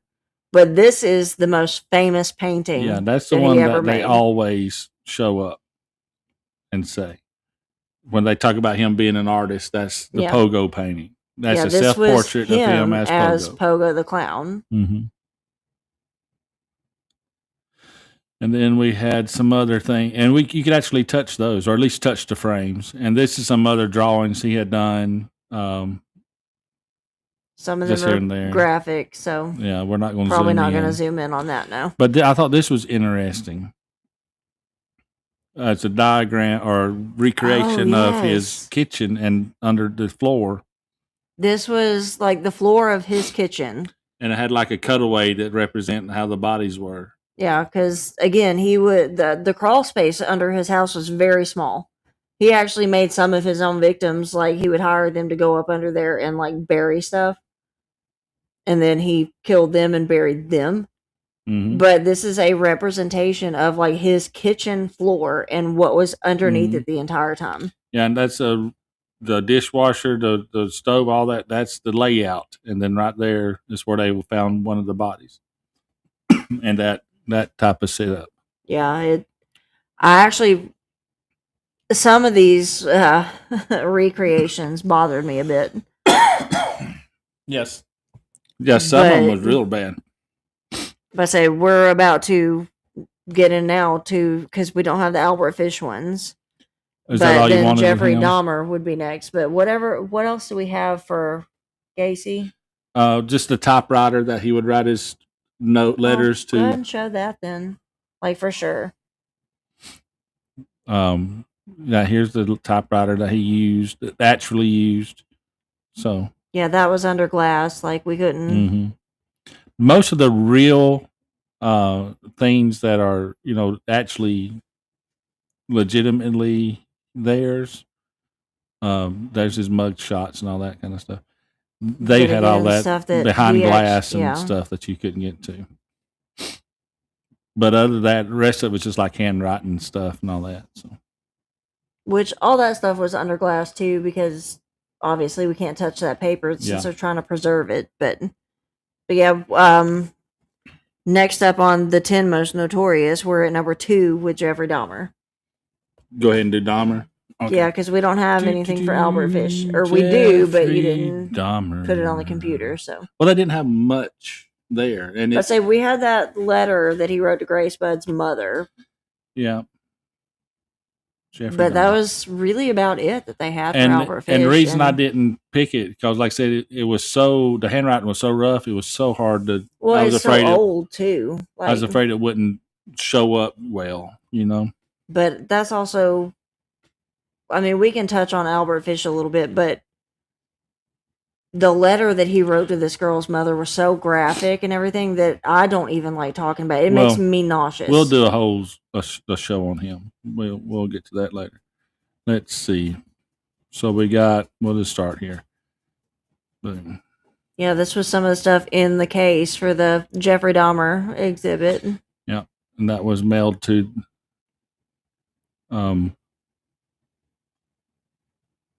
No, that was just the Newsweek. Yeah, that was just a cover. These are letters right here from quote unquote fans. Yep. Of his, which ironically were women. Most of them are. Yeah, but he was a gay man.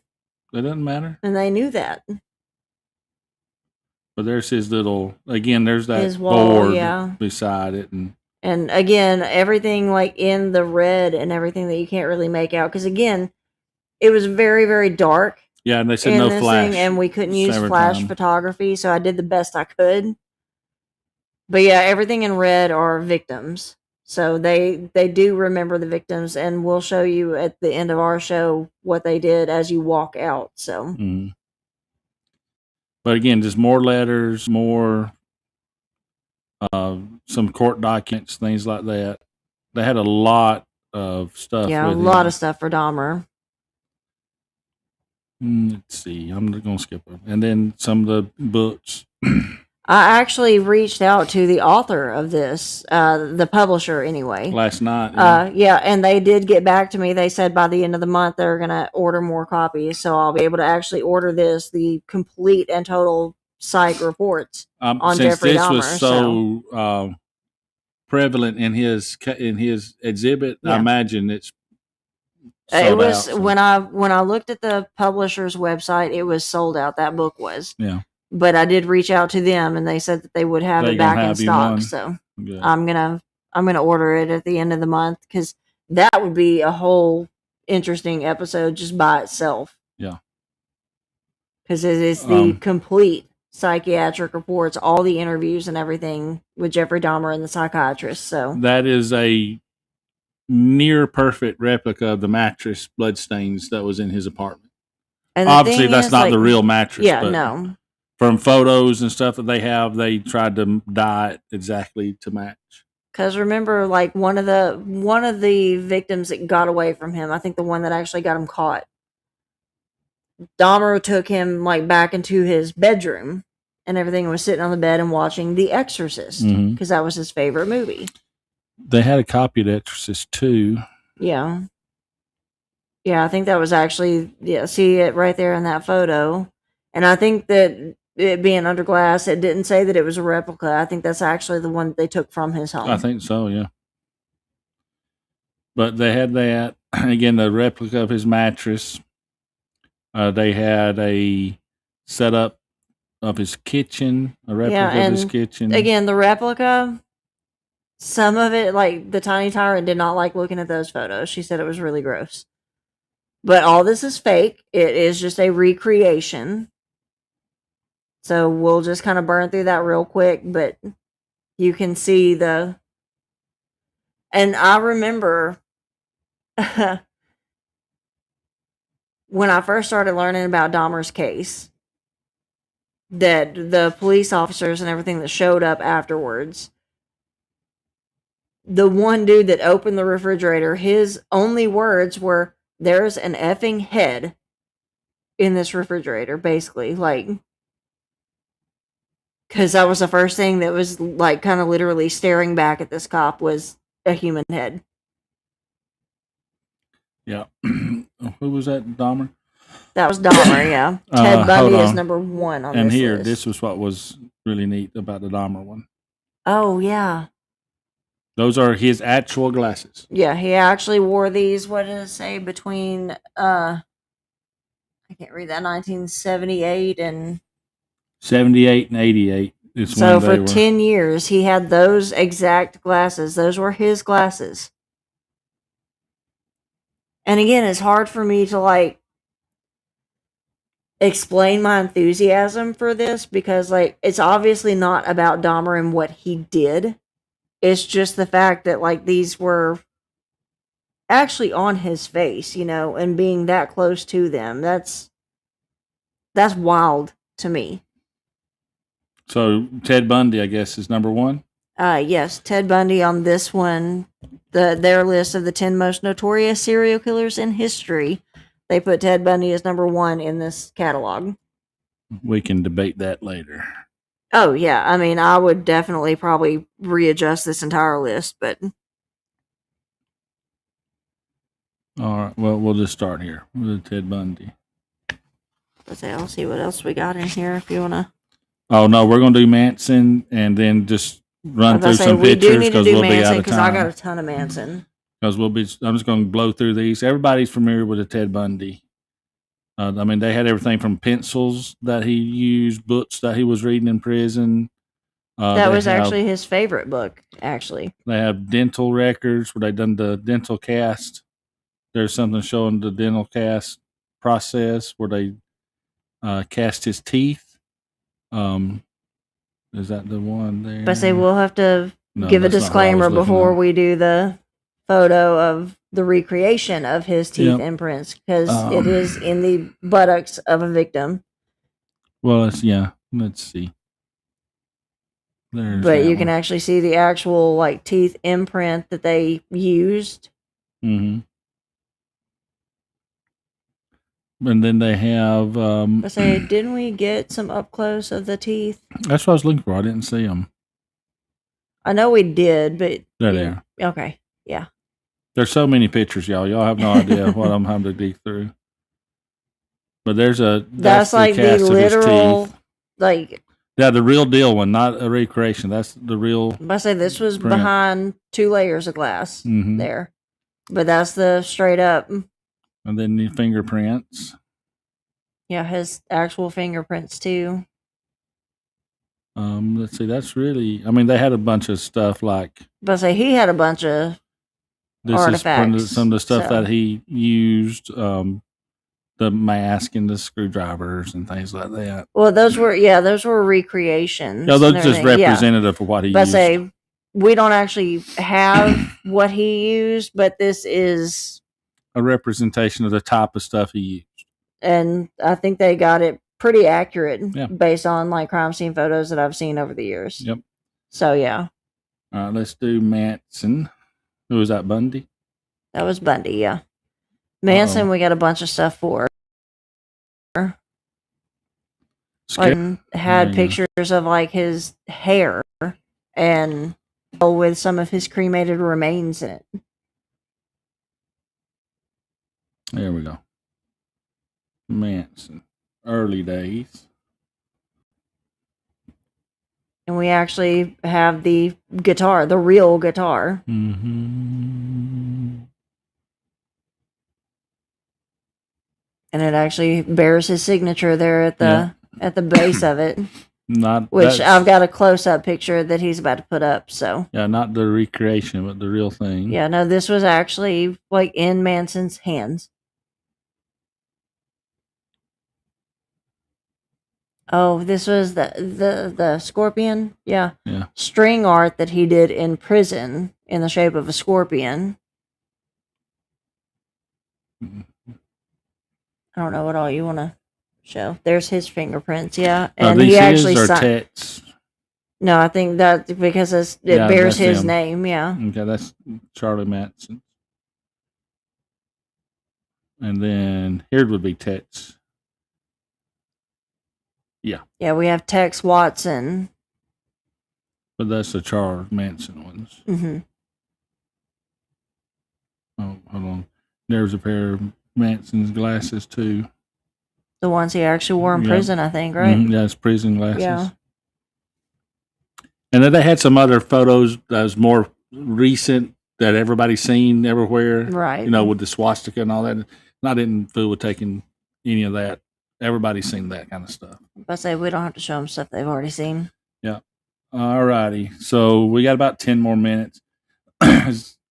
Anything else? Let's just go through some of the... No, don't do that one because that's still the one that I want. I'm going to go through some of the arts and crafts and the tools of the trade and some of the big exhibit pieces that we saw, some photos of that. These are pretty... This one needs a disclaimer real quick because it is pretty graphic. So 3, 2, 1. Those are actual photos. Those are the only... That's the only photo that I took of anything that had real crime scene photos because there was actually an entire room that had disclaimers and warnings. And it really affected me. I remember walking through it and telling Daniel, I said, these people don't deserve to be remembered this way. But that,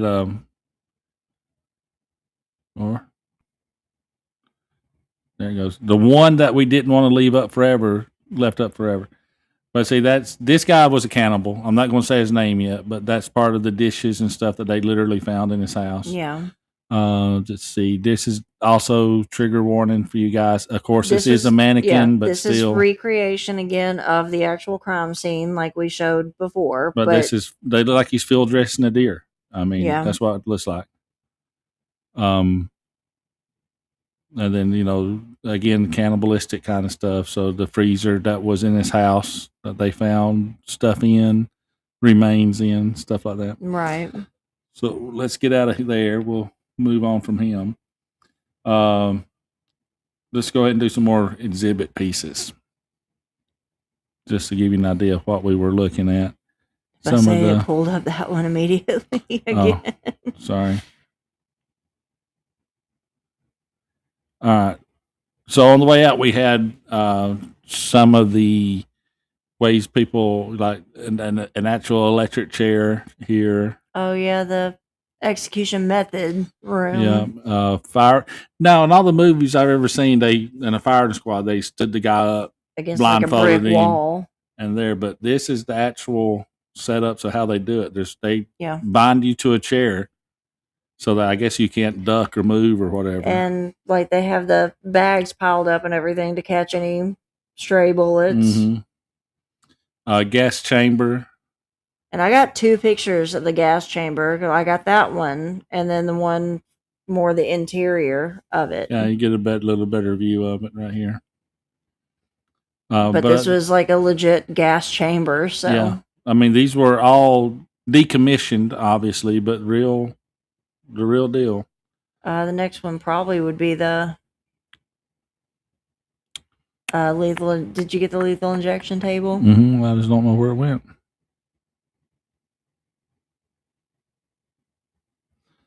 Jail cell replica. Yeah, they recreated just a jail cell.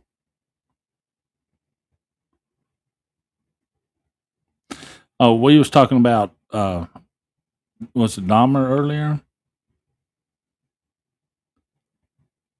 I just saw something. I don't know why it's in here, but I thought it was neat.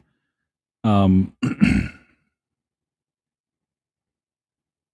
now it went away. It was a replica of his the thing that he his shrine, you know. But anyways, I'm running out of time. I can't find it.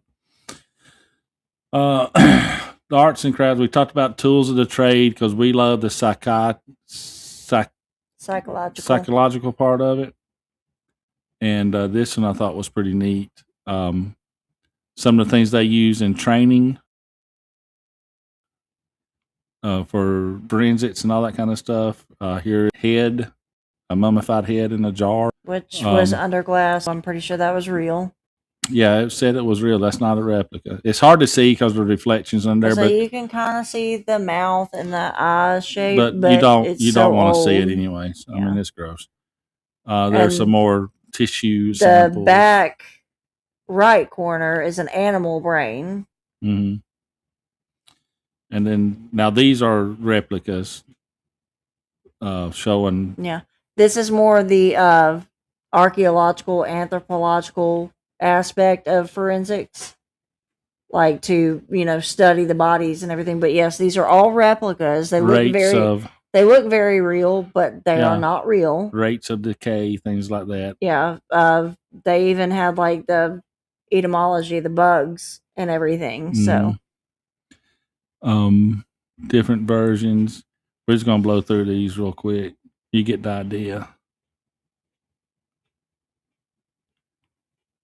How come every time I get something gross, it freezes up? It's crazy. I got a full version of that one. Yeah.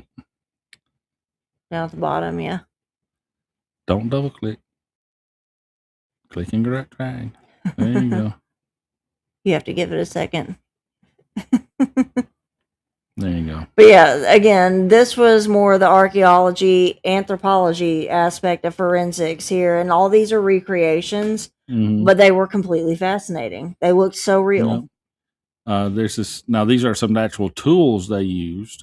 These were the cameras that they would use to obviously take photos and everything of suspects or perpetrators or something. To get the side profile and the front profile at the same time.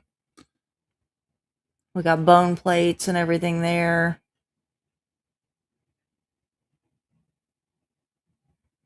Those were tools that were made in prison at one point. Prison artifacts, I think. Yeah. I don't know why they're in there. Must have got mixed up when I was putting in. That one's really cool because that skull plate in the red case actually has the bullet hole, and that next to it is the gun that did it there. Yeah. Arts and crafts I thought was pretty cool because again they got a lot of time in prison to sit and think. Some of these people were actually talented. It's kind of shocking. Yeah, some of them we're just going to kind of run through real quick. You can see some darkness in them. I think that was Anthony Sowell, wasn't it? Yeah, that's Sowell. Yeah. But then again, some of them are just absolutely beautiful. Like this guy was talented, surprisingly so. This is the same. This one, yeah, the last one and this one were made by the same man. Mm-hmm. They also get interesting with what they use. These they painted them, and then under the black light there, you can see. They actually used their own blood to mix into the paint. Yeah. Or to mix in onto the canvas. That was the vampire guy, wasn't it? That did those? I can't remember which name. I can't remember. And that's the bloody handprint. Same thing. Using that's blood. actual. Like that's actually his blood. So.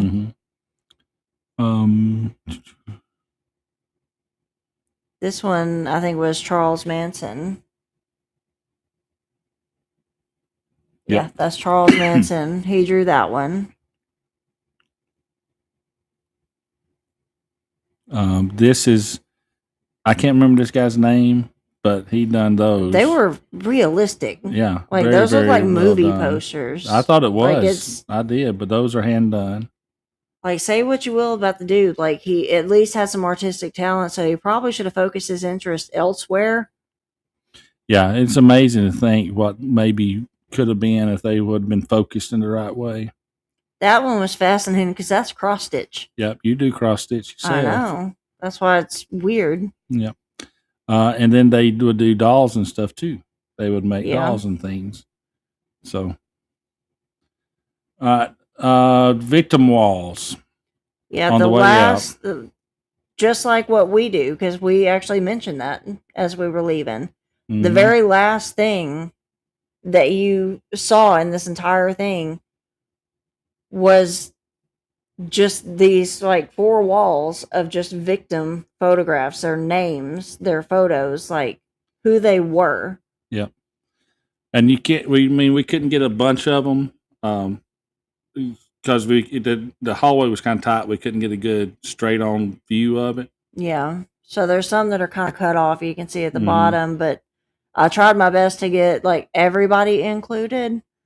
But this is obviously not every single victim of every single person we saw in this thing, because that would have just been an entire another 40 rooms just of that, I would assume. But we spent 4 hours in this place straight up, and I've got the music playing because the victims are up right now, and I really appreciated the fact that just like Front Porch Forensics, we end the show focused on the victims, and they ended their exhibits focused on the victims as well. So those should be the last faces you see. Those should be the last names that you hear, because they're the ones that actually matter.